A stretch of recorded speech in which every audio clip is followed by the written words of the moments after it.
कई दिनों से मुझे वो मैसेज में लिख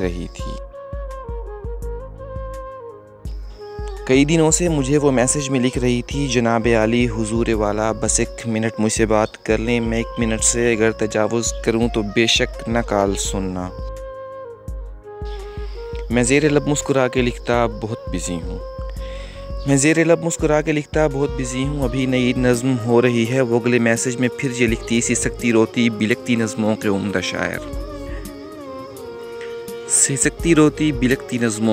शायर। तुम अपनी नज़्में तराशो लेकिन कभी तो मेरी तरफ भी देखो, कभी तो मुझसे भी बात कर लो। बस 1 मिनट मेरी बात सुन लो। मैं हंस के लिखता, फजूल लड़की बहुत बिज़ी हूँ, बस 1 मिनट ही तो है नहीं ना। वो कई दिनों तक खामोश रहती। फिर एक दिन मैंने उसकी हालत पे रहम खाकर जवाब लिखा, बस 1 मिनट है।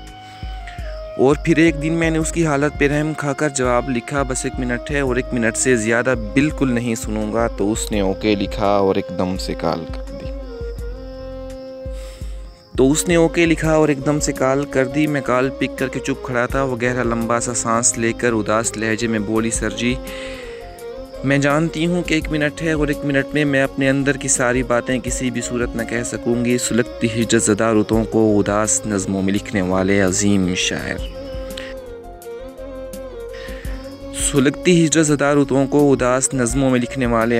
शायर। खुदा की धरती पे रहने वाले उदास लोगों का दुख भी लिखना, कभी मोहब्बत में जलते लोगों का दुख समझना। अभी तो आधा मिनट पड़ा था मगर वो लाइन से हट चुकी थी। वो 1 मिनट की जो कॉल थी ना, वो 30 सेकंड में कट चुकी थी। मैं कितने बरसों से अगला आधा मिनट गुजरने का मुंतज़िर